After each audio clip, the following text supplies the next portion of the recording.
All right. Voice is gonna be rough tonight. I've been quite a few streams today. This will be number 4 today, which is kind of neat. I used to do about this many, so yeah. Hold on, hold on. Howdy. All right. I used to do a lot of these streams.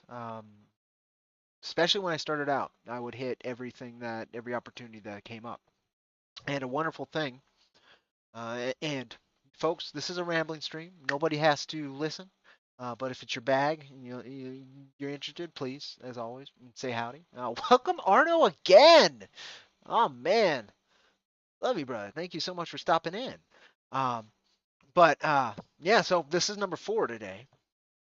Did 2 on other people's channels, and I guess technically it'd be number 5. I was on for I don't know 2 minutes on the matriarchy tonight as well. But yeah, it's been nice. This is gonna be kind of a vloggy stream, I guess. It's gonna be at least for part of it, and we'll take it where I want to take it as time progresses, and I express what I feel needs to be expressed. Uh, First off, as always, gratitude. Gratitude is what I need to express. Um, I could be in any other position but the one I am in, and I have to be grateful for all the things that entails where I am currently. First off, thank you. Second, I've been very grateful for the opportunities to meet some wonderful folks. They've given me a shot to share my passion for the work I truly enjoy, believe in, and want to see grow. That is a priceless opportunity. Um, and then I'm grateful for the folks who observe that and find resonance with it and then want to help support and grow it. So I'm very grateful for that. We passed 4K today. We are still we're working towards 30%. So we got a while to go. It's a long walk through Galactic Armageddon. Got a while to go. But I am every time I do the work a little bit more, I am reinvigorated with faith that it can be done. When I started this, and you can go back even the night before I launched, you could see I expressed that again trepidation that it wasn't quite fear. I'm not, and it doesn't come from like a pride or ego stand. I wasn't afraid of it. It was more hesitance. It was more like is it a right choice kind of feeling than it was like if I make the wrong choice something really bad's gonna go on. That wasn't what was breeding. That wasn't what was running through there because there's this is a no lose scenario. The only thing I can lose personally is time and effort, right? That's it. And you know what? It's a worthy endeavor to I believe it's very much a worthy endeavor to pour my time and effort into it. Um, so yeah, again, gratitude hit 4K. Spoke to some awesome folks and had an overall pretty decent day. And did work too. Got paid today. So, busy day today. Busy day today. Um, but it's full, which is nice. Not all my days are full. A lot of my days I'm finding space to fill time, and that is tantamount to wasting time almost. Searching for something to do with it. When you have a direction, um, it's definitely much more fulfilling, at least in my case. Um, so yeah, that was kind of like wanted to be here. I wanted to express my gratitude. Um, Yesterday again, we crossed 300 subs on the channel, which was really nice. Been working on that for, I mean, those last 14 subs took like a year. um, so that was really excellent. I mean, the next goal is 500, and then we'll work for the 1,000, right? But right now, I'm just stoked that we finally passed that milestone after so much effort, and I'm grateful for folks who are putting aside allegiances and other problems that I had no idea. I people are people, and I often forget that. A lot of time they become we try to, even society tries to do that. It categorizes things to make it easier to comprehend. And those categorizations, as I very well know, are often exceedingly flawed. It really is usually just a mess of things jammed into a box that they don't really fit in. And I needed a swift kick and reminder there so that I didn't have as much worry on this end because I've connected with some great people. I may not agree on a lot of the things, like, you know, but that's not the point. And I think I had so long of a break from doing this kind of work, I had forgotten that in some cases, and also the isolation. That's been a big one. I guess I'll go there. Um, so beginning of 2021, my father passed January 31st. I don't need to go into that. That'll be rough. But nonetheless, like my whole life, he's been there. He had, and he will be, but he's been there physically at my side, and that was the last real connection that I had here that was familial. You know, that core, that blood relation. I have many wonderful friends um, that I would call family. I have animal family that takes care of me, but um, there's different degrees, and those degrees deserve respect. And that loss really did pull me into, alongside COVID, right? Alongside a lot of things, it really pulled me into a state of isolation. I've always had problems with people, and not like I have problems with people, like I disagree or whatever. No, no, no, no. I have communication issues. I don't always process the data they're giving me the way as it's intended. Right? That a lot of people deal with that. But how can I explain it? Jokes will be processed by me exceedingly seriously. And I will pivot and adapt the conversation to that. I will take it honestly and treat it as a new source of truth.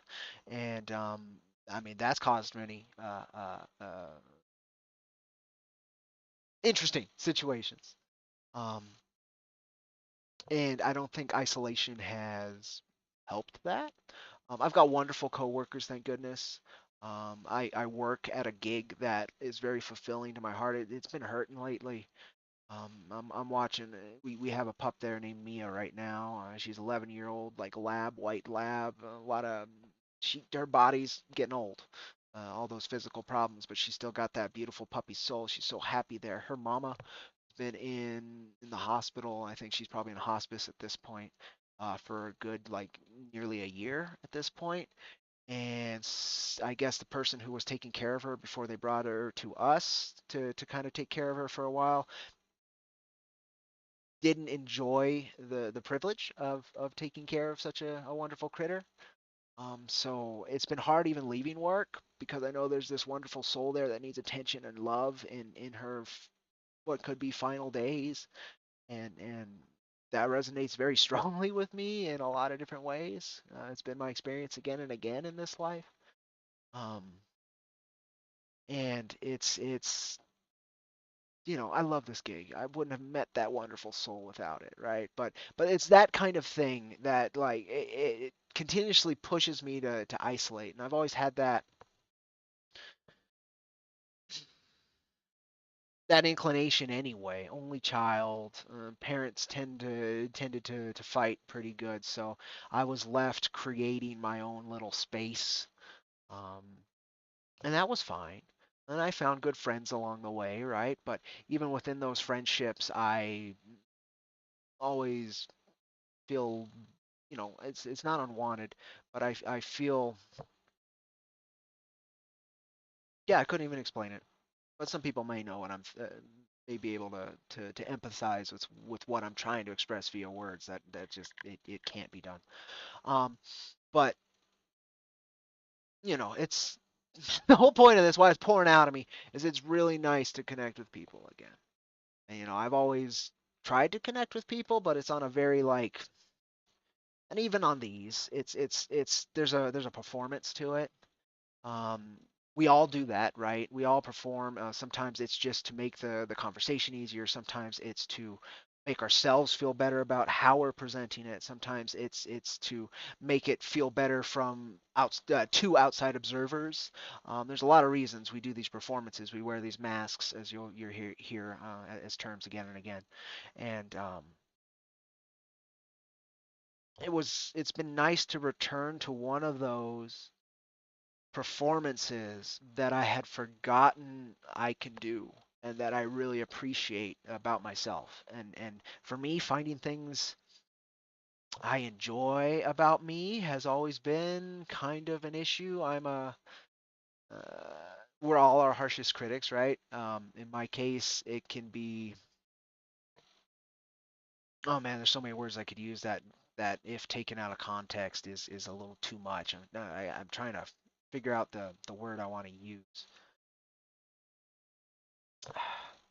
Yeah, it's the one that works. Is cruel.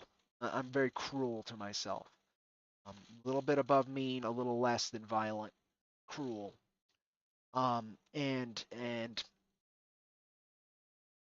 especially with losing that direct everyday human connection I had, um, it's been much easier to be cruel to myself because I have more responsibility. I have more weight to carry. And I'm carrying it alone for the first time in my life. Which I'm a young man, but I'm not that young, so I've been very lucky with that. But nonetheless, it's that change in perspective. It's been hard. What carries me through most days is responsibility, not a zest for life, not a passion for doing things. And I think that's why I had trouble even like I wanted to launch this. I wanted to do it. I knew I needed to this book. It's important. But actually wanting to do the human connection end of it was just like foreign to me again. Just like completely another facet I had completely forgotten. So I was glad somebody drugged me back into it. Because that sense of responsibility is why I was able to do it. There was a third party who was helping me, but to help me, it demanded that I helped myself. And so having that third party, that responsibility to make sure that I'm not disappointing that other person is what got me to hop back on the wagon. And I'm eternally grateful for that because I wouldn't have done it for myself. It would have been even very difficult to do it for my team. It sucks to say, but I don't think it would have occurred to me by myself.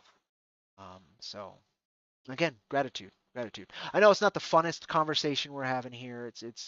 But it's a to me it's an important one, even if I'm just checking it out down the road myself. Arno, you're usually here for more fun, so if you're sticking around, thank you. But don't worry, don't feel needed to. Go have fun, enjoy.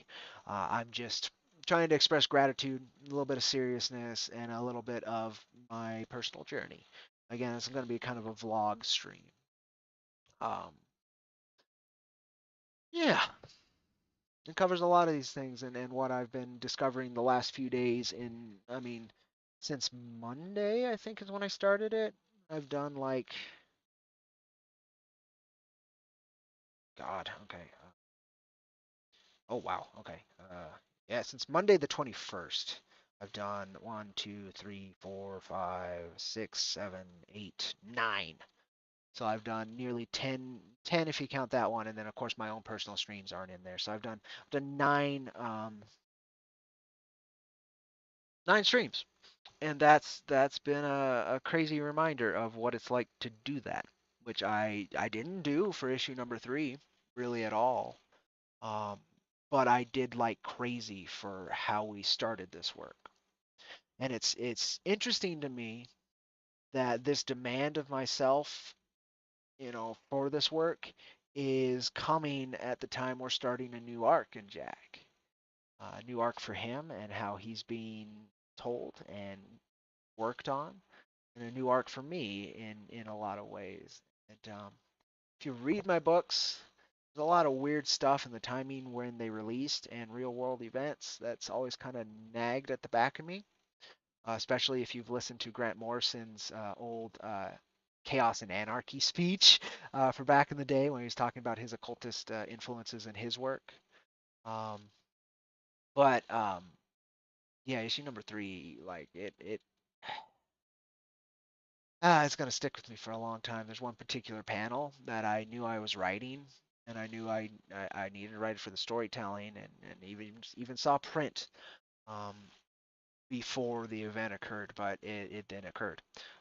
And issue number two had a bigger global event that it kind of talked about, and I'm hoping because I wrote issue number four as an upper, I'm hoping those things may occur as well. But it's a wild journey. It's a wild ride. I love making comics. I love the artistry. I love the people who love comics. All different walks of life that can find a space in this beautiful medium in this incredibly unique way to tell stories. And I'm just so proud and grateful. Again, broke a record on there, but it's important to me. To be able to take part in it.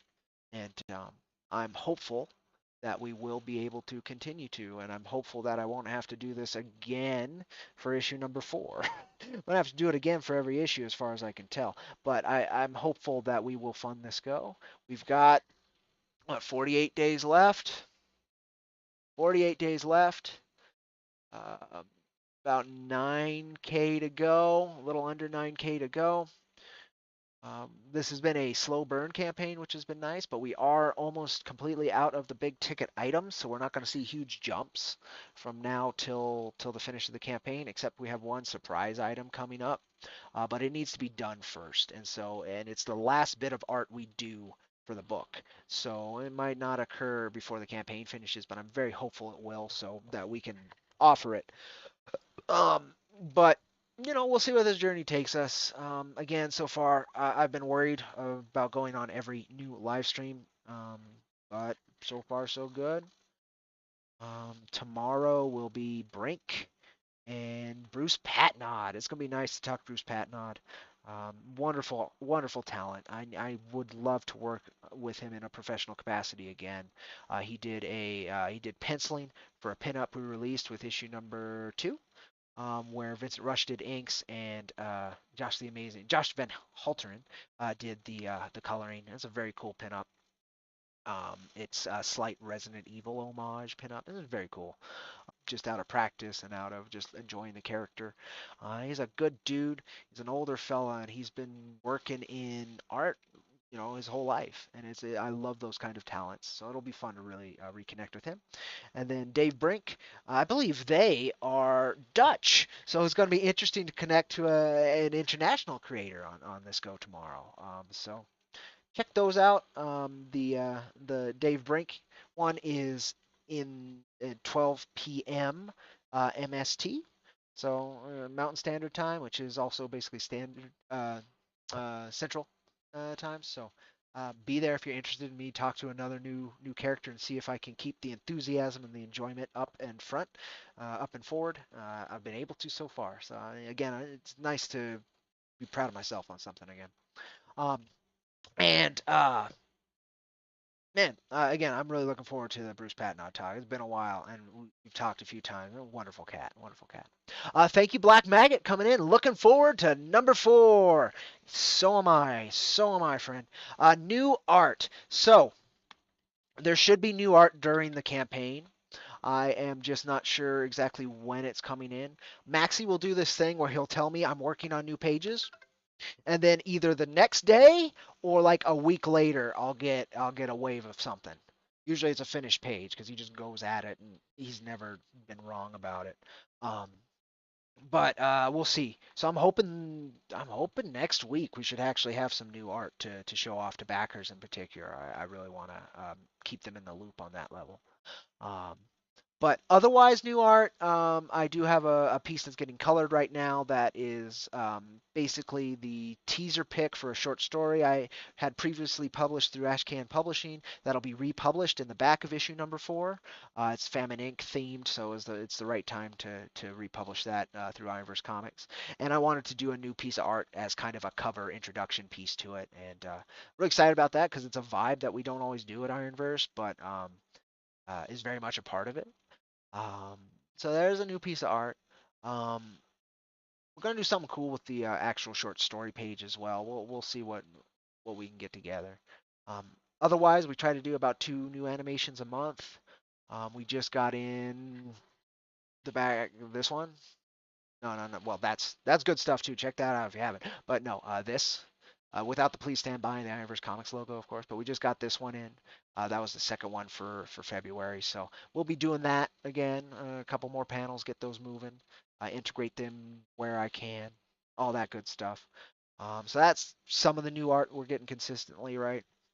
Um, uh, Man, Dollar Coins has been waiting on a couple pages for a while. We are almost done with the Cactus Coyote Ash Can, which is about 15 pages, done in a more traditional Western comic style, for folks who maybe didn't want to jump onto his manga style.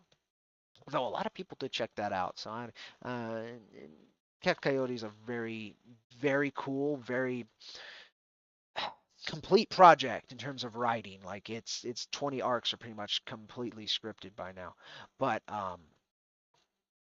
it's every project's different. Every project's different is the best way to say it, and it's definitely a different experience than what I've done with Jack. Awesome. You're really excited. Jack Irons is one of the only comics I look forward to. Well, if we can keep you enjoying comics, then I am doing my job. I love comics. They express things that no other medium can. Whether that's manga or manhwa or whatever the French call their graphic novels, or the Brits call their anthologies, right? 2000 AD kind of stuff. Um, Sequential art, even cartoons, classic cartoons, Garfield, that kind of stuff. It it's a wonderful bridge from what a lot of us learn to read on, children's books and prose, and even film and cinema, right? It's completed storyboards, and it's one of our oldest forms of artistry from cave paintings. A lot of them were sequential art to try and manifest an outcome. You show yourself, you draw yourself, envision yourself killing that bison and eating it. You're more likely to be able to do it because you practiced it, you rehearsed it, and you're looking at it sequentially. There's me with the spears, there's the thing running, there's it with the spear in it, there's us skinning it. It's a very old form of magic, and it's the one I've chosen to take up the strongest. And I've taken up quite a few different types of magic in my time. Divination I've taken up. I've taken up sigil magic. In fact, I use that. Comics has a bit of that in it. It's just kind of necessary. I've tried to take up like practical magic, illusion magic, and I'm not very good at it. I don't have the dedication and practice for it. Same reason I don't draw, which is another type of illusion magic. Um, Performance acting. I got a little bit in that of that, but not a massive amount. Music, right? Um, it's very cool what we've been able to do on this little blue rock. And some of it not so cool, but the vast majority of it I think has been really really good. Um, and yeah, I just that's the where I'm making my stand during this time period I'm allotted, right? The Jack Irons universe is really good and open to so much. Exactly. You have enjoyed where I'm going with it. It feels fresh yet familiar. That's wonderful. Very few others are doing what I am doing. That's true. In fact, if I can be a little arrogant, I don't think anybody's doing exactly what we're doing. Like even the neighborhood, I think most folks are like a town over. They might be in the same state, but they're not doing exactly what we're doing. Close enough again, called neighbor, right? Maybe a cul-de-sac over, something like that, if I can get those metaphors straight. But yeah, I appreciate that. I think this work, and it's very core to who I am. And at the end of the day, if it's done a lot of good for me, and it has, thank you, folks. Um, then I think if I can even put a percentage of that into the work that can be seen and gleaned and experienced and resonate with others, then I'm doing a very cool thing. And I think Jack, like you said, has so much potential to do that. I think the Ironverse has an amazing potential to be able to do that. Jack is a wonderful starting point, a wonderful cornerstone, as it were, to build upon. But the potential between, again, Cax Coyotes in production. We've got another secret project in actual full production right now, which is crazy. It came out of nowhere, and I'm thinking that's kind of how I'm going to have to do these.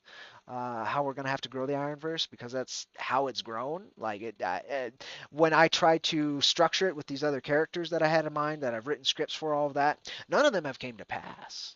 But these other wonderful people I've met that enjoy what we're doing and want to be involved with it have taken those steps to make these things happen themselves. And I think that's how it needs to happen, because that's where they're going to find the strongest resonance in this greater resonance we're trying to build. I'm going to keep using that term because frequency and resonance is the best way I can communicate it. But I know it's a very esoteric term. It's kind of bullshit. It's like using energy or chi, but nonetheless, it works. It works. Again, resonance in terms of, like, sound harmony. Harmony would work as well. Um, but yeah, I'm glad you enjoy it, and thank you for supporting it and being a reader. Um, and I hope issue number 4 does the same. I think issue number 4 is going to be our best effort ever. Like, no question. Even just the art that we've been able to do already is the best art we've done so far, if you ask me. Sure, it's not completed. It doesn't have all the team members' touches on it. It's not a full written page. But what Maxie's been able to produce as that bedrock of what really becomes a Jack Irons comic is incredible. And I can't wait to see the full thing manifest myself. It's always a trip. Like, this part of the journey is always really rough on me, but then once we get to more full scale production, and I actually get to see, like, the comic made, it is some of the best shit I've ever experienced. I am so, like, it is just wonderful to get those parts. And yeah, there's always speed bumps along the way. In every fucking step, there's places to, quote unquote, iron out some difficulties. But that's all part of it. And if you can learn and grow from it, then hopefully, you know, uh, a mistake's only bad if you keep repeating it, if you don't learn from it, right? And so those little speed bumps tend to be blessings, because it helps me build upon the bedrock of experience that we can then, you know, have a better foundation, bedrock foundation. I can be an ass with my word choices, can't I? Yeah. Uh, Jack Irons is Jonah Hex, but on testosterone. I'll take it. I'll take it. Jonah is a bit more of an asshole than Jack. He still does have that. He still has heart. Jonah's not like a complete prick, but he's definitely a darker character than Jack. Though Jack's history, the people Jack has been, are probably, he's been many more darker people than Jonah. But what that all culminated in as Jack Irons, the man who cannot die, um, definitely not a nicer fella than Jonah. Definitely a nicer fella than Jonah. But man, Hex, that run, if you haven't checked it out from back in the 80s, where they put Jonah Hex into the future in a Mad Max world, I mean, that was it, and Samurai Jack is why Jack Irons exists. Hex wasn't like this amazing series, but the concept behind it, I was like, oh man, that is so cool. Why isn't it done better? And now we're here, and I'm trying to do it better. um, Jack Irons is one of the best fresh characters that have come out in a while. Appreciate that, because I know what we're going up against. You see a whole universe growing out of this. That is the goal and the effort being put behind it. Thank you. I'm so glad it's recognized. What do you see as far as other creators coming into this universe? So far, Dollar Coins, our wonderful co-editor, pretty much co-creator of IronVerse Comics, not of Jack Irons, but of IronVerse Comics. Um, they tend to find me. Again, I kind of alluded to that earlier.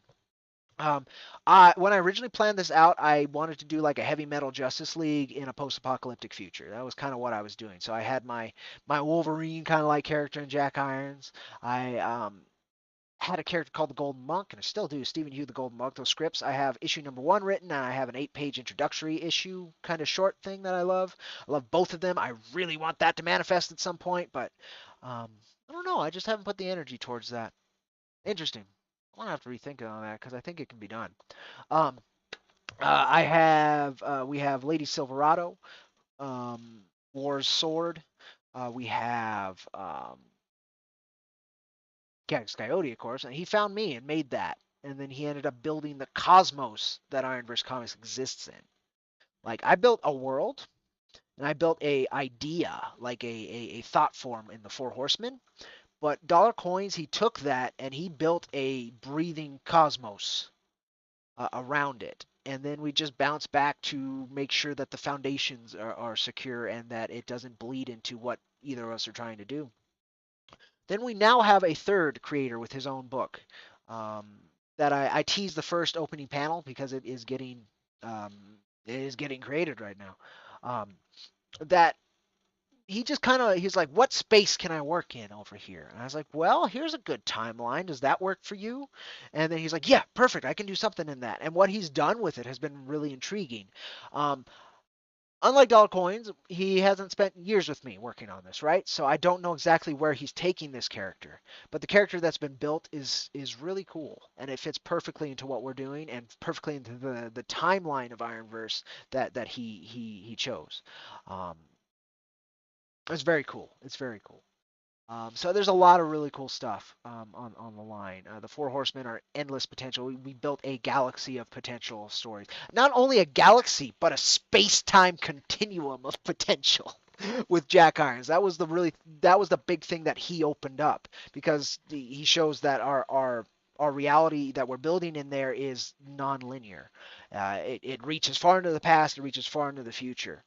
Um, and Cactus Coyote is about 20 years after the events in the main Jack Irons series. Um, though, spoilers, as you'll see in Cactus Coyote, Jack's still alive in 20 years.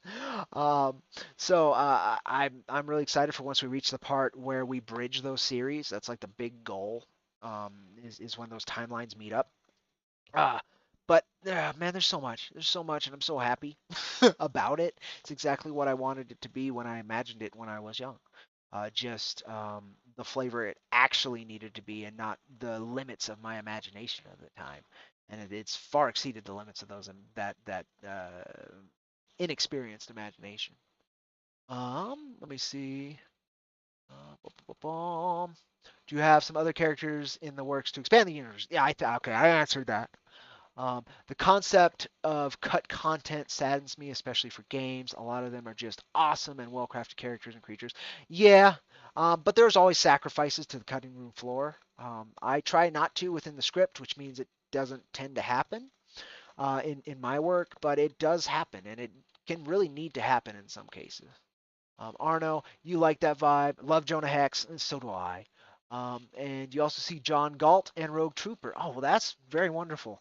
I haven't read much Rogue Trooper, but I did pick up War Machine, which I think is the original like title of Rogue Trooper before like Marvel really had it.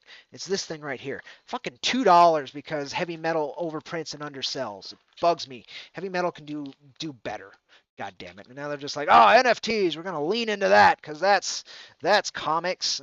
Okay, okay, guys, be Heavy Metal, that's fine.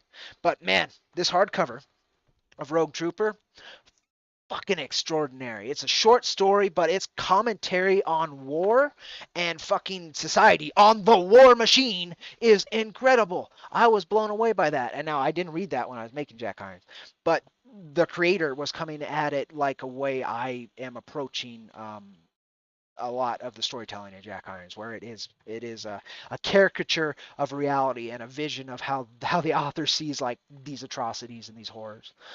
So I'm glad you brought up Rogue Trooper. I'm glad that speaks through it because again, though I didn't have that as a direct influence in Jack, the resonances, the souls of what I'm trying to do and what he succeeded in doing, um, very similar, very similar.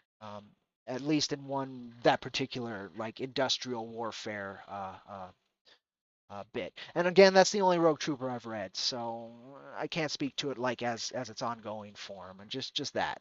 And it's just a beautiful book. Um, Jack Irons is more along the lines of a thinking comic than just a monthly thing that you keep coming back to because you like the world. There's just so much to explore. It is definitely a heady comic, so it's not for everybody. A lot of people expect more action from a book that is portraying itself as a Western, right? Or even science fiction. But no, we're very much a thought piece. It was birthed from thinking, and it will finish in thought. We have the last beat of IronVerse Comics, the last heartbeat of it, and we know how it ends.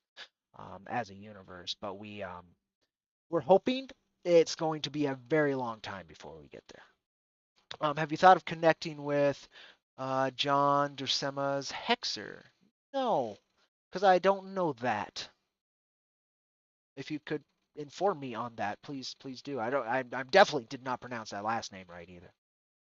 Uh, every book you get, you always go back to them to learn and study the storytelling techniques they use. That's how I've justified this collection behind me, honestly. But once you get into the thick of it of creating, then it's very hard not to look at these storytelling mechanisms as mechanisms and not just like enjoy the story. So it's a burden, but it's also a wonderful thing. So yeah, I get you, Arno. I get you. Um, it's all NFTs with the mainstream. Heavy metal ain't even mainstream. It just bugs me. But they are relatively because of how much connected with music. Like I'm really stoked. Disturbed, Iron Maiden, and even Megadeth are like using their icons in comics because I would love to see that crossover between Vic, Eddie, and Disturbed guy. I don't remember his name. Because they're all really cool heavy metal designs. But I picked up. Here we go. And we can talk about this. Where is it? It should be right here. It was right next to because we're talking about heavy metal. Picked this up because I'm a massive Iron Maiden fan. Massive. They were my number one musical influence when I was in a band and learned bass, all that. Picked this up. It's not great. It's not great. It's not great. It's fine. It wasn't even like massive fan service for Iron Maiden fans because the storytelling wasn't great. It was kind of hard to get through. I wasn't invested in Eddie. The artwork's pretty. The coloring is like extraordinary. The coloring is amazing. The line art's fine, but I don't think the artists had much to work with due to what the writer was doing. And I don't know if the writer could only do so much because of what the band's restraints, like what they restrained him to do, or if because he's just like not that great of a writer. But yeah, I wouldn't recommend it. I was pretty hyped for it. Wouldn't recommend it. Bugs me.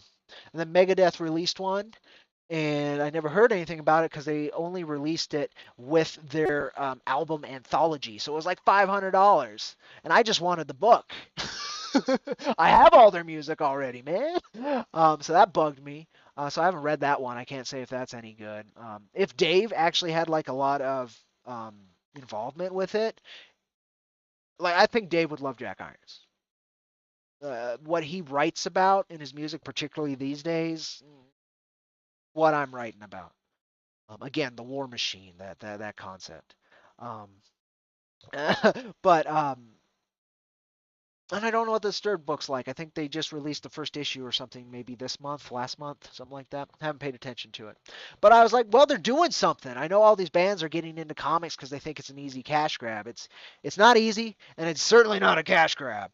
But if any of these folks can come in it with actual like love for the medium and with a actual story to tell, it could be incredible and they could really blow up an audience for comics. And so anytime there's a potential, you can get these Disturbed fans to read comics. Holy shit, I'd be so happy. You can get them more Megadeth folks to read indie comics in particular. Holy shit, that is a massive audience to get on, right? But yeah, so far I don't know if heavy metal's doing it well. But I wish them all the luck in it because again, I would love that to go well. Um, the guy, that's it. The guy. It is Disturbed guy. Okay, it is the guy. Okay. Catching up with chat. Catching up with chat. Okay. There's an old issue of Heavy Metal that has a fantastic painted version of a condensed version of the Rogue Trooper comic. This might be it. Then what? This might be it because this is painted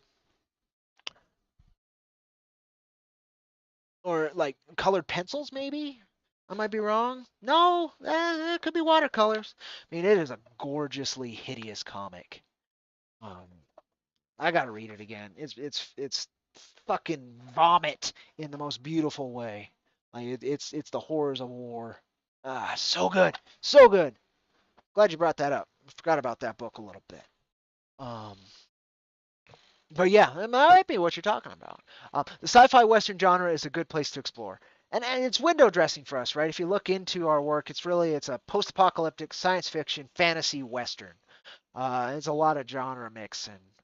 But the point of that genre mixing is so that we have the proper tropes to be able to communicate the ideas we want to communicate. The cowboy was the perfect figurehead for Jack Irons.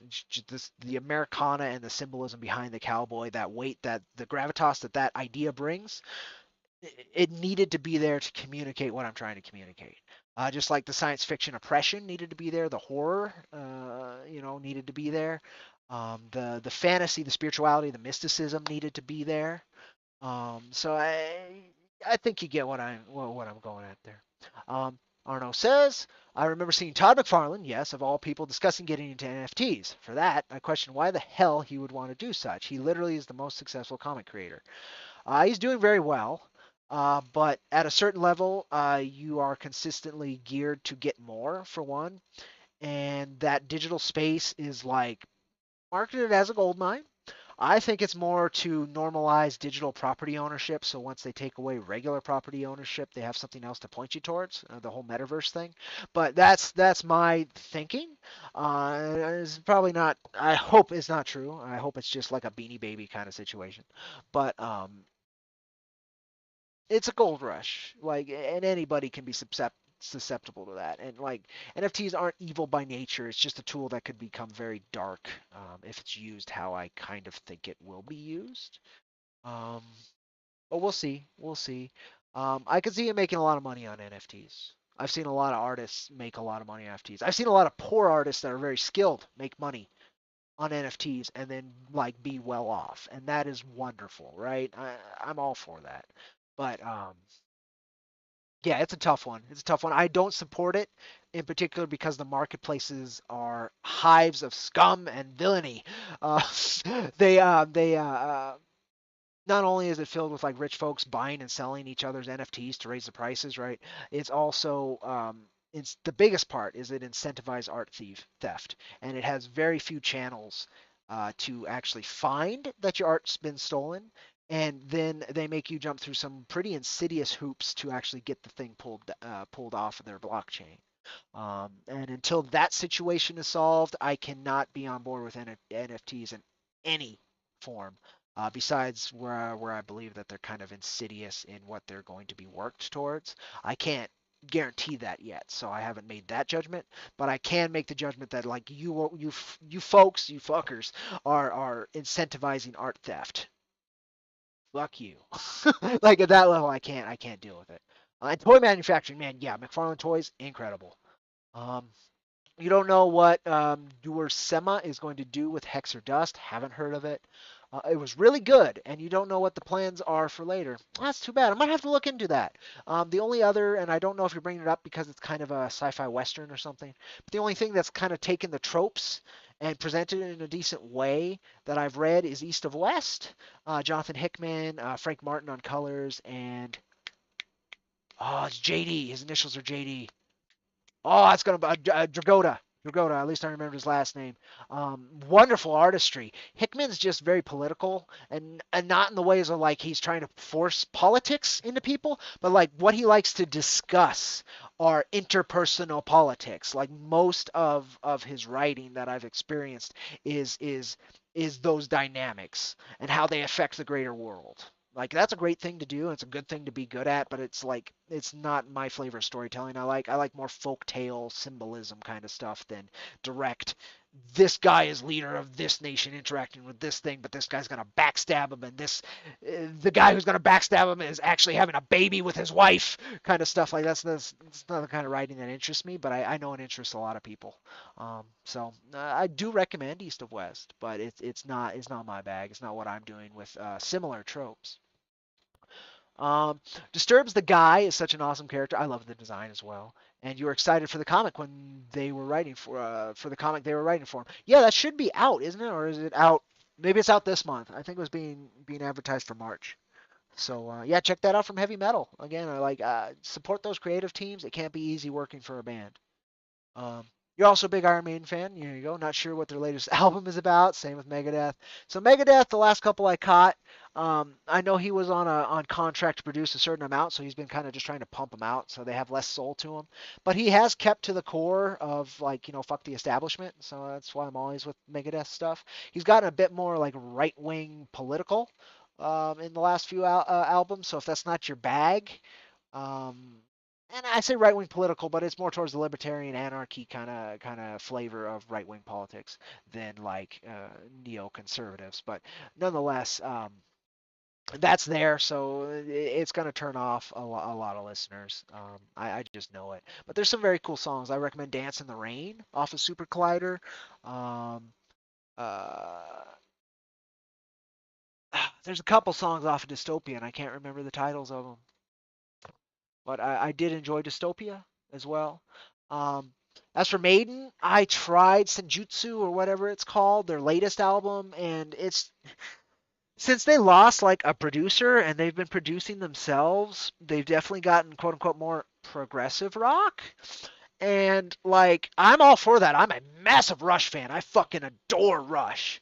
But like how Maiden does it, it can get kind of drony, and they don't tend to say much with like their lyrics. There's not like a much of a core to them. It's just like here's a story we're telling.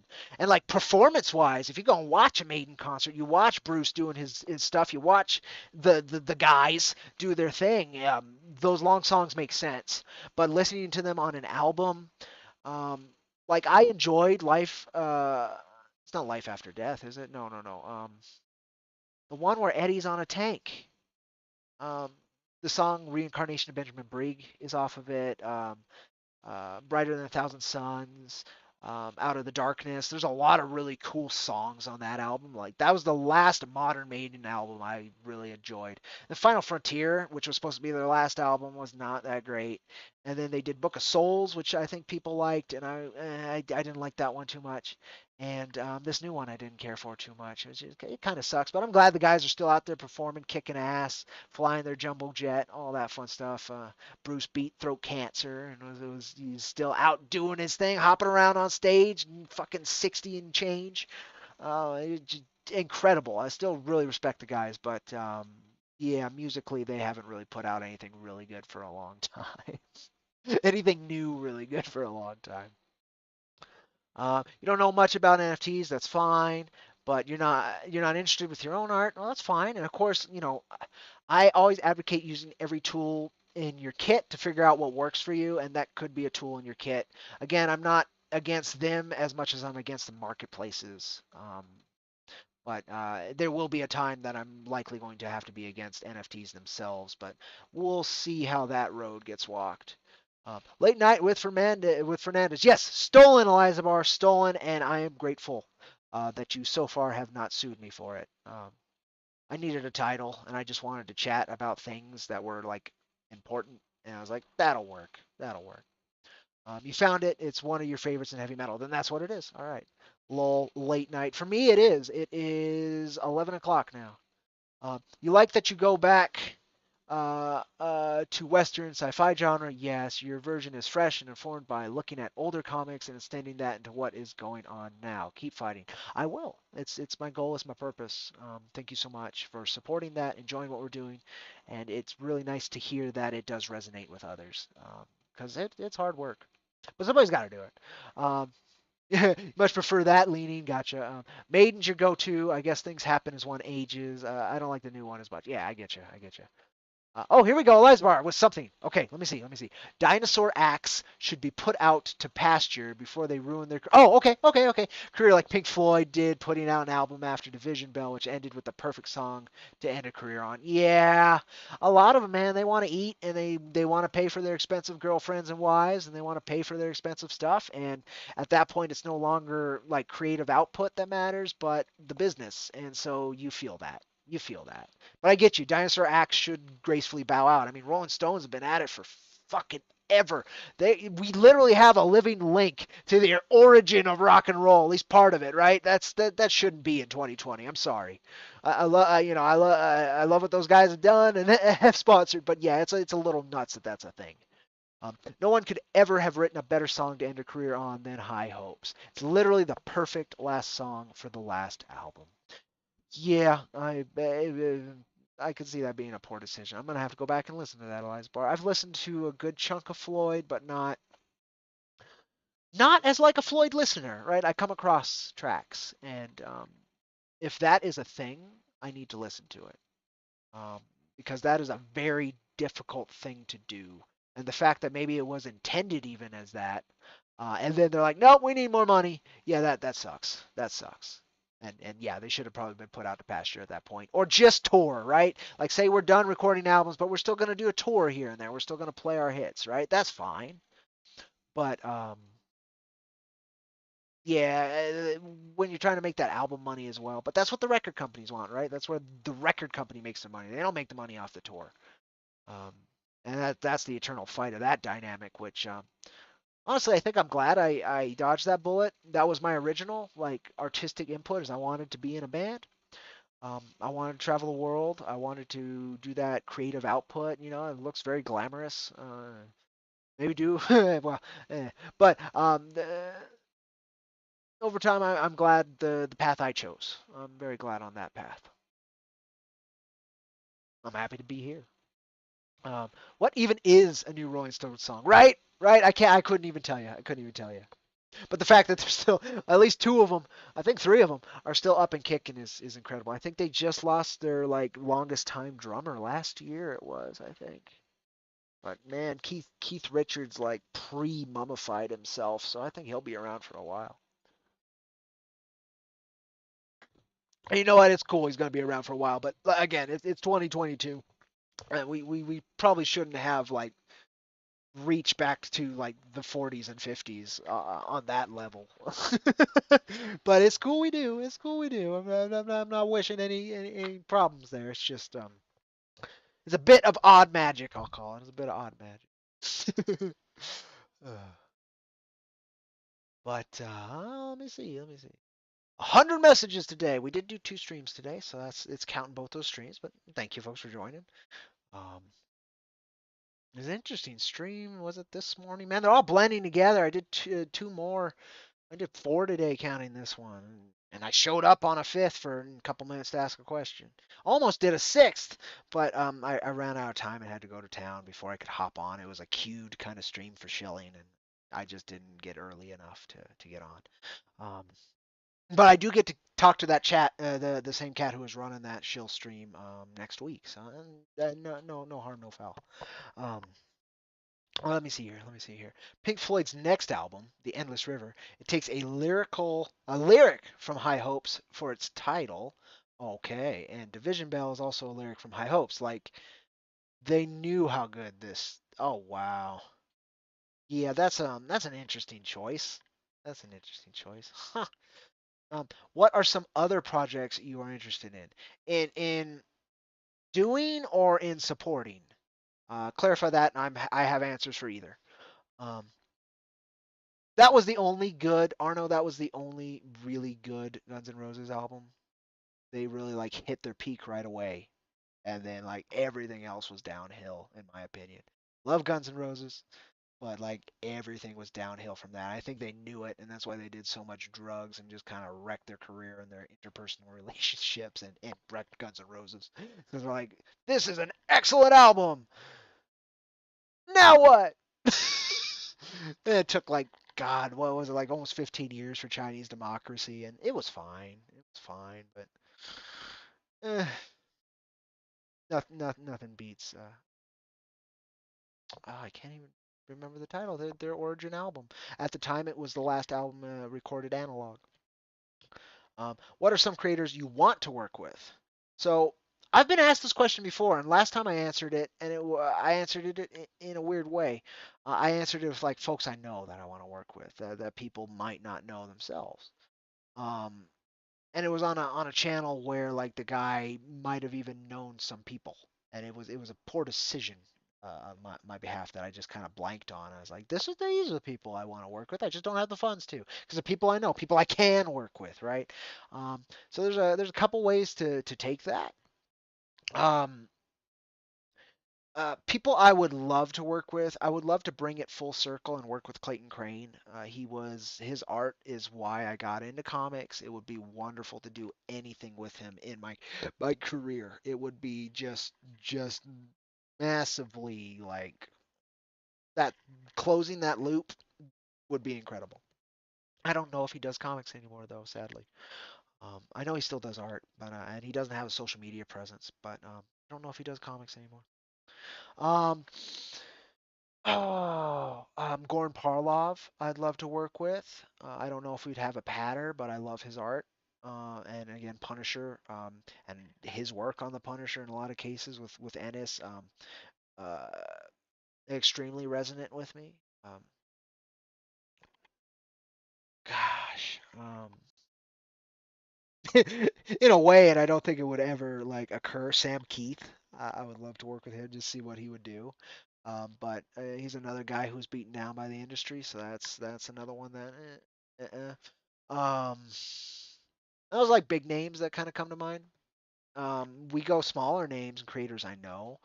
Um, at some point, I'm gonna manifest something with New Age Ninja Core. It's gonna happen. I don't know when. I don't think they know when, but it's gonna happen. We've been plugging at it for so long. I think it is. It's just finding the timing for it. Um, but I don't know. Might not. But I think it is. Um, in the space. Again, Bruce Patnod. We've actually worked on concepts. I would love him to do my Golden Monk scripts. But I got to be able to pay the man. Um,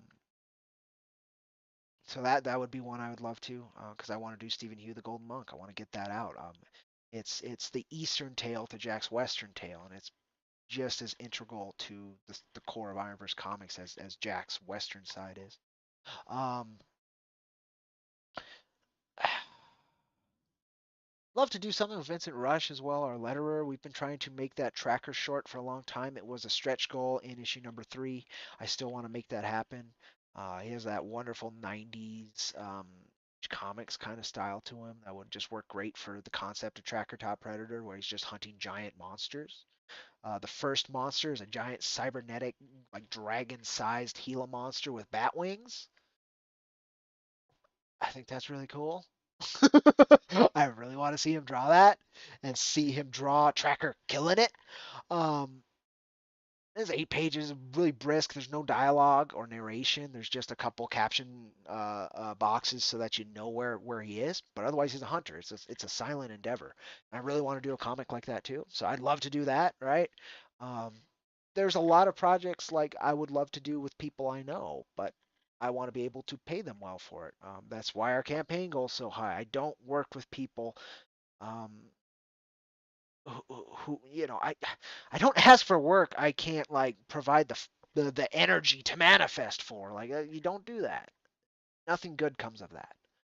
Um, you can find a different way to collaborate, right? You can find like an IP right sharing or something else. There's 100%. There's other pathways to doing it, but I like the most direct one where everybody understands their roles very well, and it doesn't involve a consistent changing dialogue, which a lot of those honest partnerships require.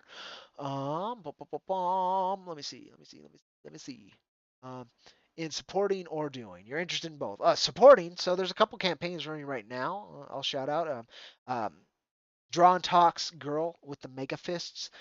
You can watch Tyler pour energy into his stories. He's made so many amazing stories. He's a passionate creator. You can see him making time out of a busy life to do this because it means a lot to him.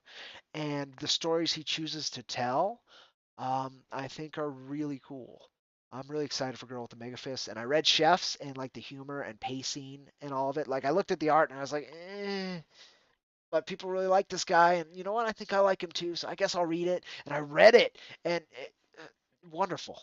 Like the art actually became an asset as I understood what its purpose was in the overall like comic he was producing. So cool. So I recommend his work. Again, I spoke with the Rags folks. Spoke about them. I very much recommend that. Passionate, crazy folks, but um, they were one of the first folks to like when I was in the trenches to like lift a hand and let me sit in their foxhole. So I am always grateful for that. Um, there's more I would think, but another cat I'd love to work with is Liam Sharp.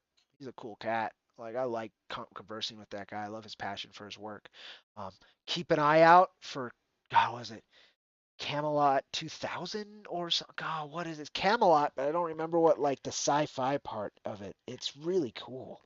But Liam Sharp's painterly old school heavy metal style is just incredible, and seeing him do something that he wants to do, you can see it on the pages he's previewed already. It is fucking insane, both in like how he's approaching storytelling, but also like the quality. So I'm really excited to see like the writing, because I know he's written novels as well. He's a creator. He's a creator. He's most well known as an artist, but he's an artist, like the most broad definition of that. So I'm very excited for that book. So keep an eye out for that. But he's another like mainstream artist. Like I would just near kill to work with. Um, Comic creator you would really love to work with is David Finch or Lee Bermejo. I think I've heard of Finch. I may not have heard of Bermejo. If you've got projects that you recognize them from, I'd love to hear them. Just to see if those ring a bell. Um, One collab that would really change your life, yep, is working with Mike Mignola. Yes, working with him. He tends to do like single pieces most recently, from what I've seen, like covers and stuff. He's getting up there, but such a cool style. If you like his style, there's an artist, a British artist I follow. He's also getting on there, an older cat. I've been doing it for a while. He does cartooning mainly, but there's something that's been kicking around in the back of his head that he shared a few times, and he can emulate Mignola's style and make it a little cleaner, like crazy. It was insane to see. Like if it was a quick glance and you had like an issue of Hellboy with the cover and then his book with his cover next to him, you would think they were both Mike Mignola, and that was insane for me, because Mignola is such a unique style, right?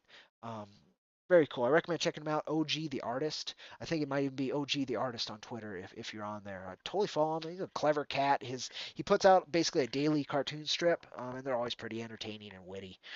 He's a He's a cool again a cool cat. Would you ever try to resurrect some mainstream properties if you had time on the side? What would you do? What would you say you might do with some of them?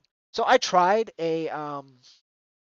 I was doing a segment and I never got to a second one, so I only did it once. So that might tell me kind of how much I enjoyed it. But what I do is write an 8-page fan script for a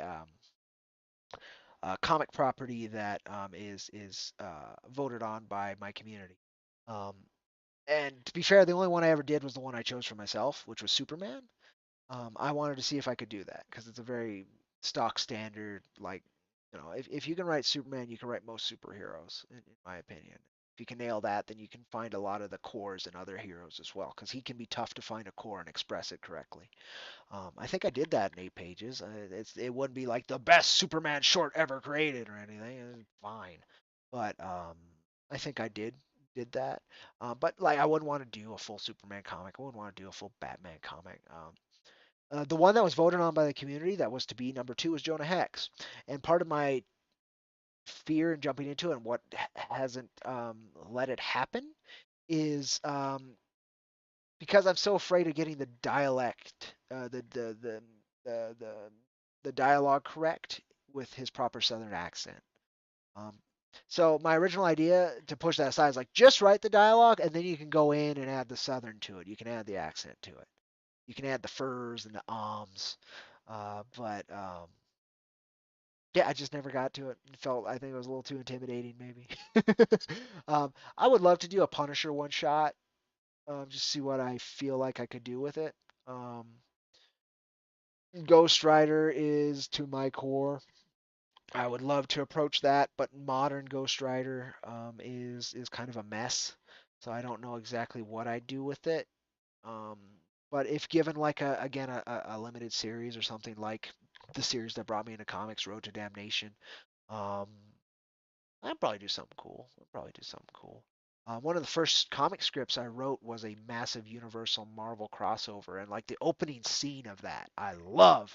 The rest of it is a mess, but my opening scene, how you open this event, is fucking cool.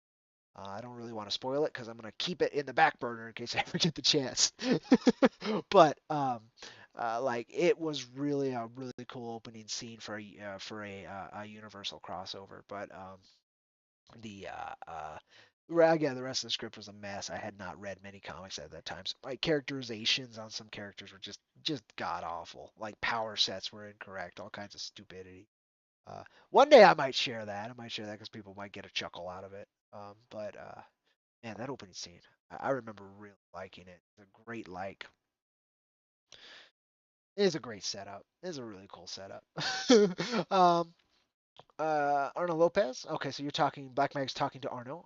You think Jack Irons would go well with Mignola's style? I appreciate that. In fact, Maxi emulates a very small amount of it, and it could be Miller or Mignola. But since OG the artist kind of noticed it, I think it's a little bit more Mignola. But this panel right here, bottom right, where he uses a lot of shadow to communicate more than light. He uses so I that in particular is one of those. I really like that page, that double page spread. But so yeah, there's a little bit of Mignola in Jack already, which is nice. Maxi's got wonderful taste.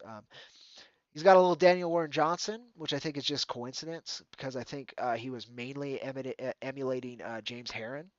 And you can see that. There's a picture I just retweeted today from James Herron doing Aquaman, and you can really see how Maxi took like his style. If you look at Jack and you look how James Herron does like big guys, yeah, Maxi emulated that quite a bit. It was a wonderful choice, honestly. James Herron is incredible.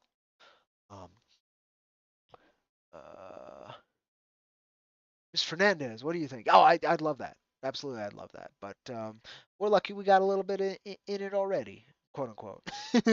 um, For that, one property you would love to resurrect is Azrael, since they do completely nothing with him, not even giving him a return for Dark Knight's medal. Interesting character. Interesting character. I never got into him. I do have that section of from Breaking the Bat to Azrael's origin, right?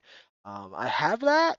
Um, the suit was always just so 90s to me, and then like he was hyper edgy. But I mean, I'm sure they've built on him since then, and so I don't really know the character anymore. I just know my small like exposure to his original like expression, right? So I can't tell you. But in DC, like I'd take a crack at a Hellblazer storyline. I totally would. I love the occult. Hellblazer kept me in comics as well for a very long time. John's smirk at the darkest levels of existence, constant beacon of light. Dude, definitely Mignola, Jack Irons cover. He does do covers. If I ever got the money to be off, make him an offer he couldn't refuse, I'll get on it. Trust me. Um, you enjoy how Canales' art grew over the course from Iron Sights. Literally seeing an artist get better from page to page was fun. But you think you're the only person who was into this. Canales is an interesting cat. I don't know if you've checked out Decimators from Wicked Publishing. I have a few of them because they're very kind. They give a gift basket of the printed comics to all their creators about once a year. So everybody kind of is on board with the creative output of the publishing company. I think that's a neat thing they do. Um, Decimators wasn't like my flavor in terms of storytelling, but his art can be really fun. It's really gritty and grimy, right? I didn't pick up Iron Sights, so I don't know how he does it in like a longer form like that. And God, what else has he worked on recently? I think they're still printing his his Decimators. That's what I'm most familiar with because it's under Wicked. Um, yeah, in fact, I haven't spoken to Canals for a long time. We would do streams on the Wicked Publishing YouTube relatively often for a while there. He's an interesting character. You gotta love a oh God, I was gonna say a Spaniard, but he's a very specific part of Spain. They're very well known for being rough and tumble. It's gonna bug me. It starts with a B. Starts with a B. It's gonna bug me, and they probably wouldn't want to be called Spaniards. They want to be called that. So apologies, Canales, if you ever say that. Dude, you saw Mignola do a piece of Solaire from Dark Souls 1, and you just fanboyed it. Yeah, I bet. Restream bot. So Restream bot is me, right? I don't know why you tagged Restream bot, but Restream bot is either my robot or it's me. And it's usually doing it's auto posting something. So I don't know why that's tagged, but yes, you agree you have been following some artists and you like the art, but you don't like Meyer's writing. Gotcha, gotcha, gotcha. Um, I'm not gonna lie, the weirdest piece you think Mignola's done was the cover for the Witcher comics. That's hilarious. So I've been trying to get through this for a while. There's a lot of self-contained stories in it, right? And that's what he's talking about is that cover. It's fine. It was Dark Horse, right? And they're like, Mignola's our big boy. So we're putting him on a cover for this big series that's going to make us a lot of money. And I don't know if it did. The comics are good. They're good fantasy fare. Like, I would recommend them. It's just like I definitely didn't. I haven't been able to tear through them. Tore through the show, though. I definitely did that. You reckon you shouldn't be writing a Jonah Hex comic unless you remember the days when Tennessee was frontier country. See, that's why. I'm fine. My excuse was terrible, where I just couldn't do the Southern accent. That's not true. I just don't have. I just don't remember the days when Tennessee was frontier country. It's true. It's true. You agree modern Ghost Rider needs a fixing. There's a lot of Ghost Riders, and like I wasn't like opposed to that. It's just they completely forgot the biker aspect of it, and I think that's really core, and that's what I would return to. But who knows? Who knows? I think they just started a new series with Benjamin Percy, who did Wolverine for a while, and people liked his Wolverine. I didn't read it. I don't read modern comics really. Um, but I could see him doing a decent Ghost Rider, maybe. I don't know though. Ooh, you know Mignola, the man loves his shadows. Yes, indeed, sir. Yes, indeed. Um, you're the best of what you know, but I think you could have something to say. Like you say, Punisher and a renewal Ghost Rider would be great. I've pretty much given up on Marvel DC. Yep.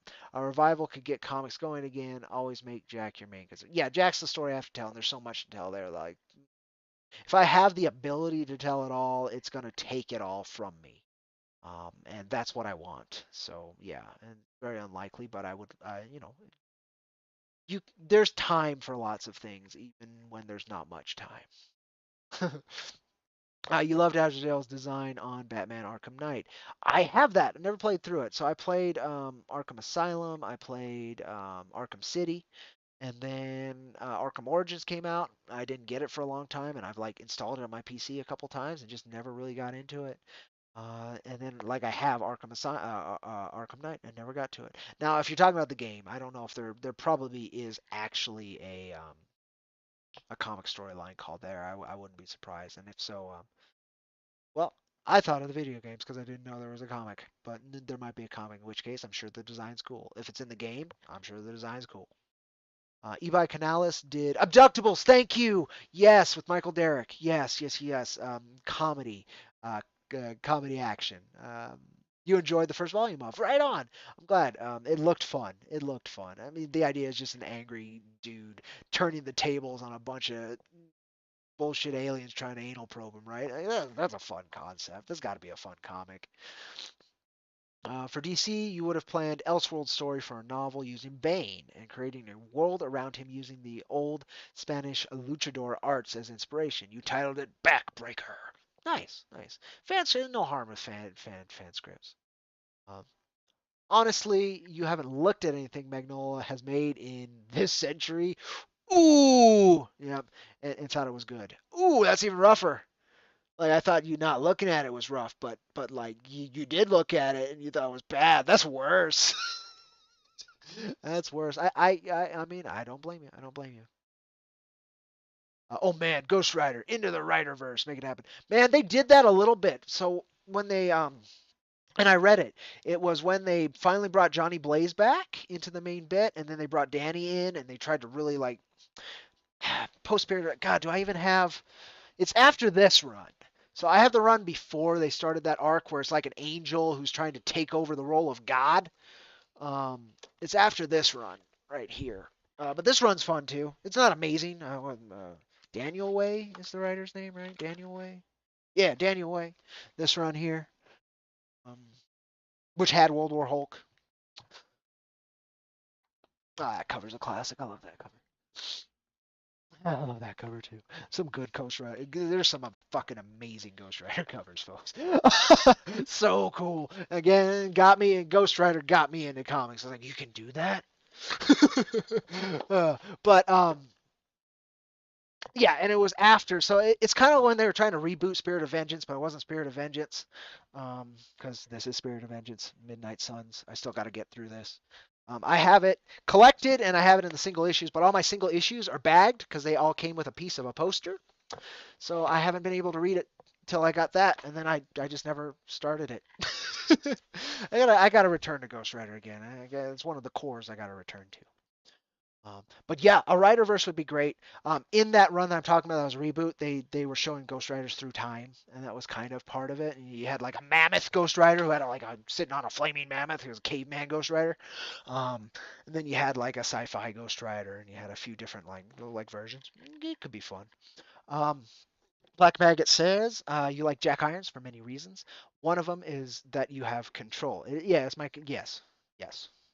I mean, technically, Maxie adds so much personality to the character via design and how he decides to emote things and handle scenes, right? So, um, at the end of the day, yes, I would have complete control, but I don't want it with my team because the expression they're able to do with it is much better than anything I can imagine.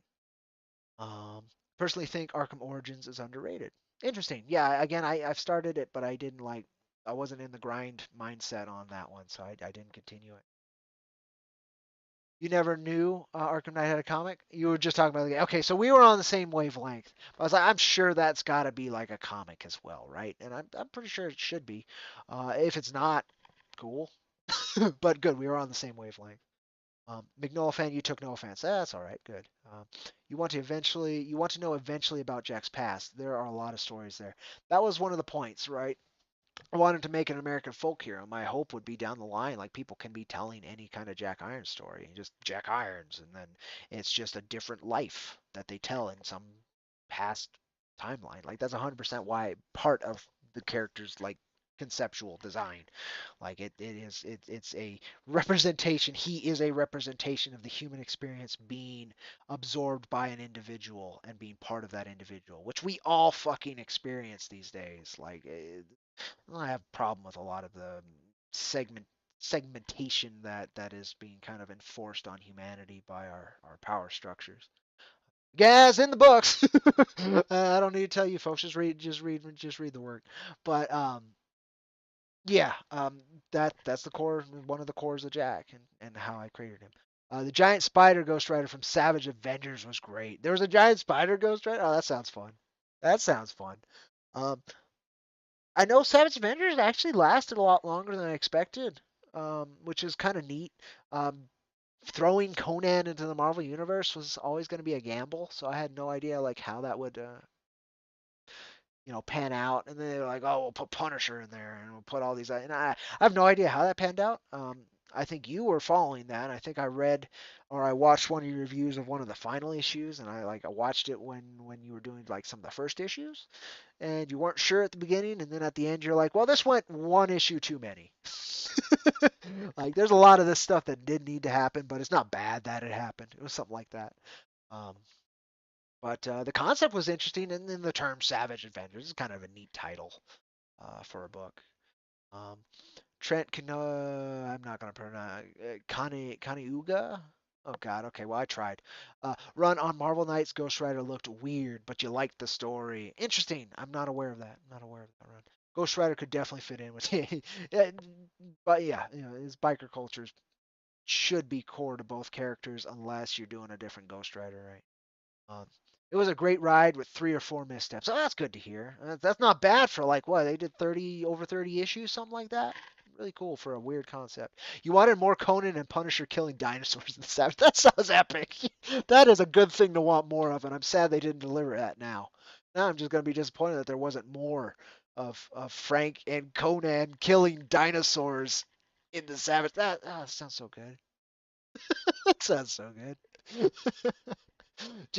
I love when Frank gets thrown into superhero circumstances, weird shit like that. Like, why the fuck is he in the Savage Land killing pterodactyls? I love that shit.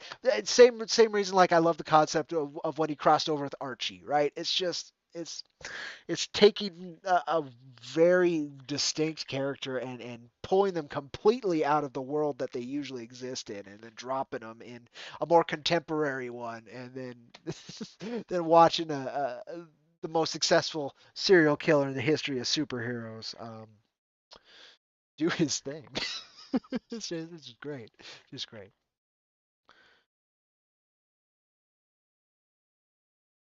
You always thought of Jack Irons as living in a timeline that knows something about the King in Yellow and the Cthulhu mythos.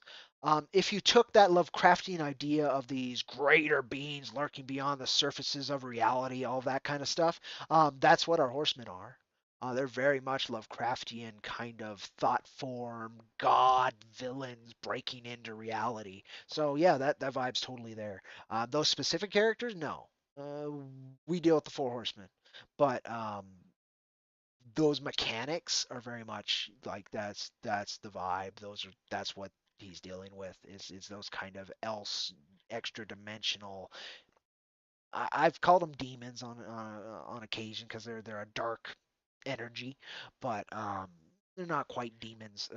Again, they're kind of more like a dark eldritch gods, right? And they're choosing a new plane of reality to war over, and that's IronVerse. Punisher Primal. Okay, he was in the Savage Land because the Hand dug his family's coffee up and dragged them. They're always digging up Frank's family, man. Just fucking turn them to ash. It's happened like fucking 5 times. Oh my god! And even what was it? The Hood, fucking revived them for a while just to toy with Frank. Like Frank, dude, just burn them, man. They're dead. You want them dead? You don't need that shit. What was it? Kitchen Irish or one of the Max books? They dig them up and piss on them on live TV. Uh, man, Frank's family is just very unlucky. It's terribly unlucky. But I didn't know that's hilarious that once again they drug up the corpses of Frank's family to fuck with him. Frank, burn the corpses. Please spread the ashes in the ocean, someplace where you can fucking let the bodies go. You don't have to let your war go. You don't have to let your sorrow go. Just like don't have that weakness in your armor, man. It's been taken advantage of way too many times.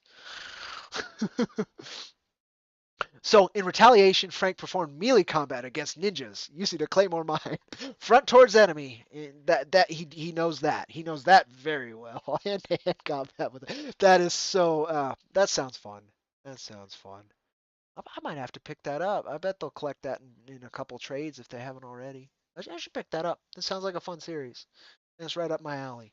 And I'm watching Frank interact with a medieval king from a fantasy realm. I mean, that's got to be fun. I love Frankencastle. People hated Frank. I love Frankencastle. It was so ridiculous, so stupid, and the art style was incredible. I love the art, but yeah, the concept was just so stupid. I was like, yep, okay, I'm on board. Let's do this. Let's go for this monster ride where a Frankenstein Punisher rides a dragon and slays a bunch of cybernetic samurai.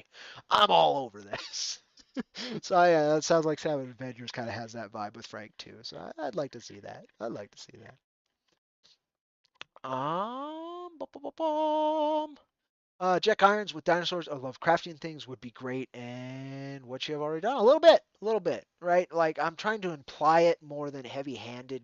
Like these things. I mean, I've told you they manifest for the dark reaches of a sentient species. It's like page 2 or 3 of issue 2. Tells you how those things manifest. But I don't know if people like have connected like a lot of occult theory, and you get a lot in modern pop culture as well, is that belief makes things happen. It's a very simple concept, and so that's what we're playing on. And a lot of those dark gods, that's what they're fed by, right? That's why they get those cults, and that's how they gain their powers because they're being ritualized and believed in. And that was the old way of worship, god worship and pagan worship was very much that. And so that's kind of what we're tapping into. It's very similar to what Lovecraft tapped into to put that uh, organic origin to something massive in scope. Front towards enemy in melee combat. I love it. Nice, you like it. I'm glad you do. Um, where you eventually want to go with my writing. Where it needs to go as I'm told and experience how to do it. Um, What is the next generation for Jack Irons? There's no next generation. I could do a little spoiler, but it's not a spoiler if you read Cactus Coyote and it's already released, right? Um, he's still around in 20 years, and Jack Irons' plot line has a very distinct section where we deal with these ideas on Earth, and then once these ideas in a terra firma sense are dealt with, we've got to deal with them in a cosmic sense, and so we head into space. And the goal is to kind of do a weird space western One Piece where he gathers his crew. And you see their stories and why they're there. At the same time, you see why Jack's doing it, and we face Galactic Armageddon in the cosmos after it's been quote unquote dealt with on Earth. Yeah, so I've spoken about that a bunch of times as well. So that's not much of a spoiler, but I think that would be next generation for Jack. I think that kind of answers. I mean, he's an immortal. He's an eternal immortal. So there's no like nobody's taking up his mantle. It's not a mantle. He's a dude, very much a singular person. But uh, he's also he can't die. So it's you know there's no passing the torch. There's no next generation, but there is a next phase of the storytelling we're gonna do. I think that answers both next generation and going with my writing. As much as you love the Max runs for Punisher, you can't stand the shell-shocked insanity trope that writers accommodate for Frank's drive in killing these criminals, and you blame Ennis for that. Well, then you don't really read Ennis. Not you, but these folks, right? If you read Born, he makes like an esoteric deal with the devil conceptually, even if it's just like the devil in the back of his mind that allows him to do these things, right? The serial killer that's lying within, even if it's just that, though it symbolizes the Punisher skull in Born, um, and he sacrifices his family to that creature, um, like in Punisher Born. It wasn't like a stand-in for PTSD. Like he was totally like enthralled and enthusiastic of it as he's beating these. Oh man, I was gonna use a racial slur because it was Frank. I was in Frank's mindset. Yes, he's beating these Vietnamese soldiers with the broken end of an M16. Um, on that hill where the bodies are piling up, and he like beat like I think it was like 50 to 60 soldiers to death by hand when he made that deal. Again, even if it was just with his psyche. So of course that could be like interpreted by some writers of him making like breaking, cracking, having PTSD, right? Having some kind of shell shock, as you said. Um, that's not how I see it. I see it very much as like he opened a door in his psyche that should have stayed closed if he wanted to have a family, if he wanted to have that kind of life.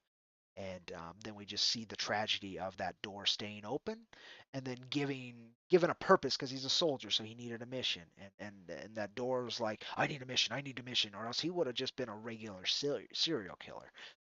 Like he was gonna kill either way. Like I don't think Frank was ever not gonna be a killer. It's just he needed a spur to do it. He needed everything in his life to be gone, and then he needed to be able to give himself a very general mission without end, where the end is him dead. And the end of Max, I loved it. Fucking Frank thinking he's gonna wake up the next day, he's just gotta breathe for a little while, and he's just gotta walk through the sidewalk with all these holes in his gut, and he's just gotta get home, and he'll rest, and he'll pick up the war the next day, and he just fucking dies on the sidewalk, bleeding from 9 millimeter wounds on the ground. And the only person who attends his fucking funeral is Nick Fury. Who's like, well, I better burn this book or else somebody's gonna think it's something to emulate. And yeah, I don't know. I definitely didn't get that out of the Max run of Punisher at all. But I could see other writers just kind of like looking at it and not really involving in it, and then tasked with writing a character maybe they don't write, doing that. But I don't know. I can't speak to all that. Okay, awesome. You like that? Okay, talking about cosmic Ironverse. What does that mean for the other people in his universe? Bingo, bingo. We got a long time to get there. Sadly, we have four horsemen to defeat on Terra Firma first, and we're barely sticking a toe into Famine Inc. territory with issue number 4. So Got a while to get there. But you'll see what it means for the other people in the universe. You very much will. Um, could he connect with John Galt and have to deal with people that don't understand certain points of view? Who knows? Who knows? I don't know who John Galt is. I'm so sorry, Black Maggot. I'm so sorry I failed you on that aspect. Oh wow, I've almost been here for 2 hours already. Well, I've had a wonderful chat is part of it. Thank you guys so much. Um, I think I will try and finish out the 2 hours. I'm not gonna. Let me see where we're at. Restream's always like 15 minutes behind though. Yeah, about an hour and a half on Restream, so it's probably about an hour 45 on OBS. No, it's actually pretty close between OBS and Restream for once. Nice. So it's only an hour and a half. Um, I'll give us another 15 minutes or so then, and then I'll call the stream. But thank you for being an active and inquisitive chat. I always appreciate that very much because I can talk to myself for hours into this thing. Um, I'm happy to. It does me good. But if I can interact and inform folks, then that's something else. That's something else. I enjoy that.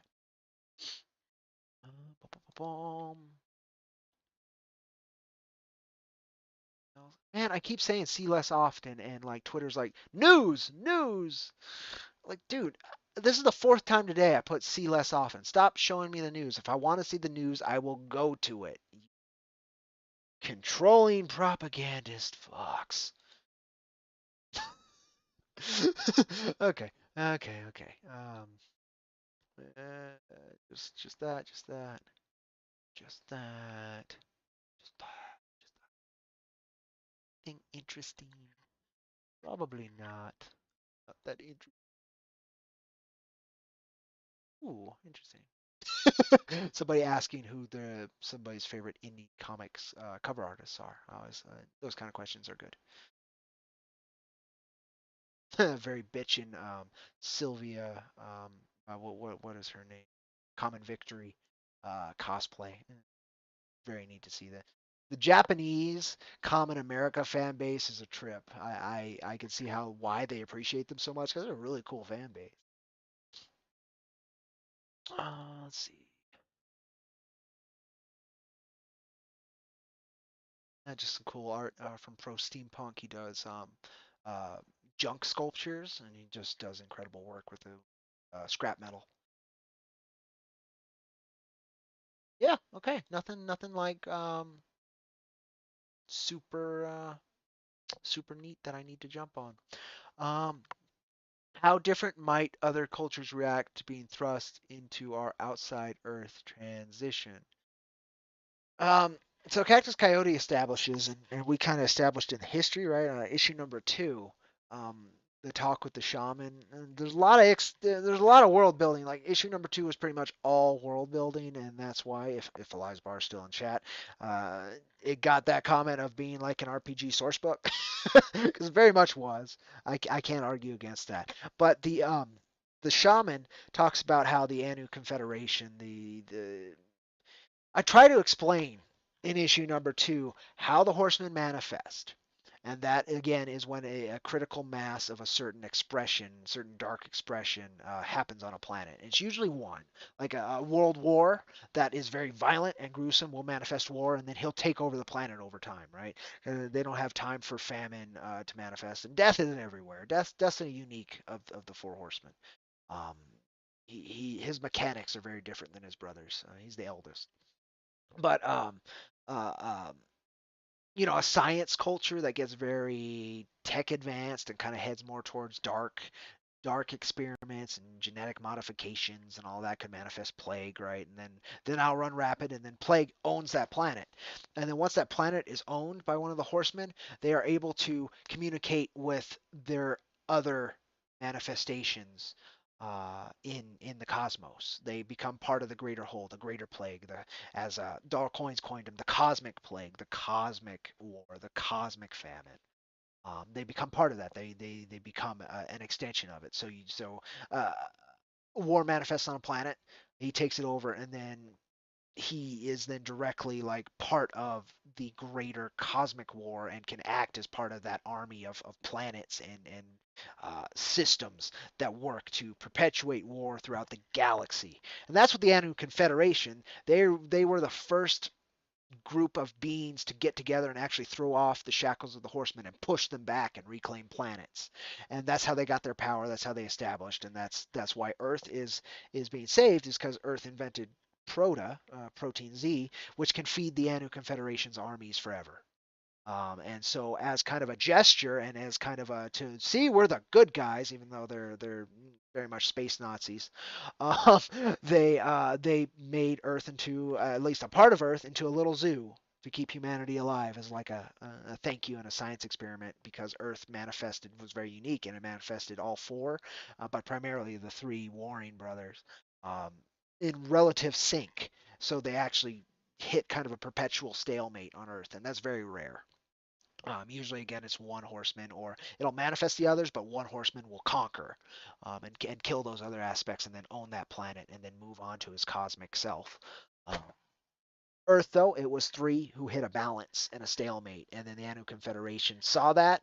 They saw something valuable on Earth, and they saw a political propaganda opportunity in saving the human species and human race, and that's what they did. And that's where we find New Deadwood, and that's what New Deadwood is. I did explain that in issue number two a little bit better than I am now, but you're reading these panels. I can see that not getting absorbed into somebody's brain without it being like beaten into them over a longer period of time. But I had a lot to express in issue number two.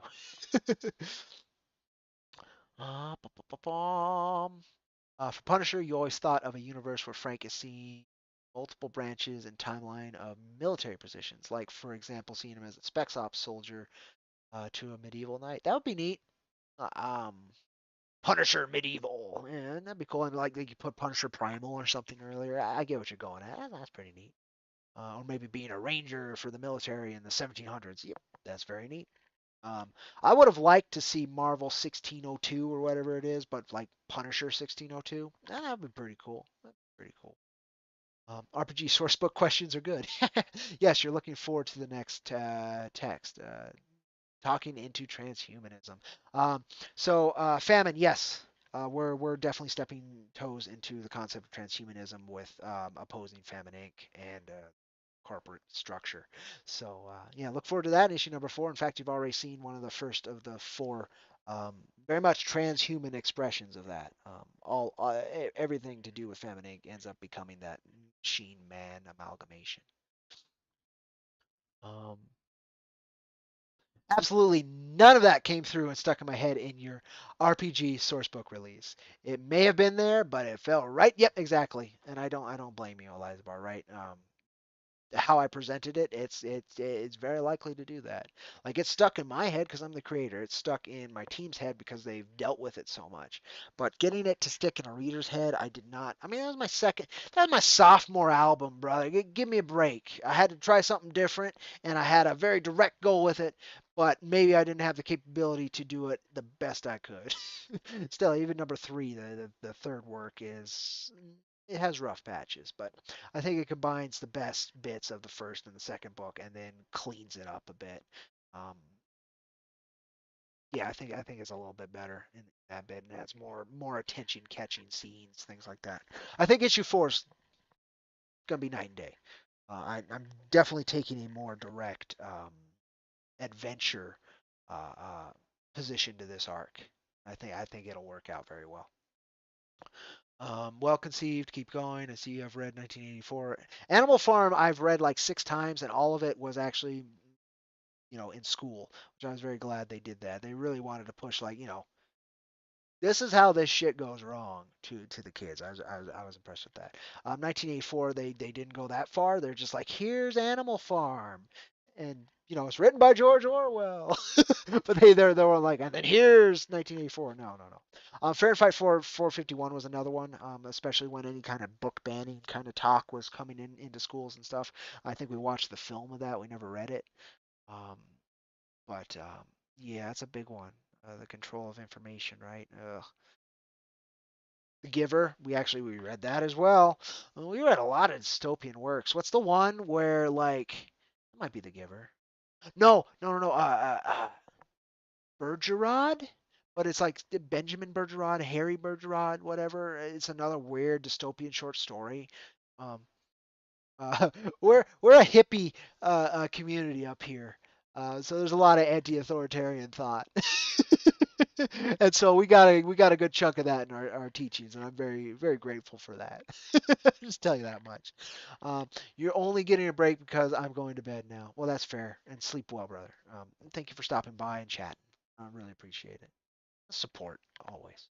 Um, read those old RPG books. At some point, I should do like a lore book. I think it would be very cool. We have an IronVerse Bible. It's what we collectively, the writing teams, work on, so that we all stay on within the universe, right? We don't step on each other's toes. Um, and so that could be adapted into that kind of thing. In fact, we even have a really nicely set up timeline so we know where everything can fit. And if we want to tell a certain story, then we can know where like it's not stepping on other things or what else is going on at that time.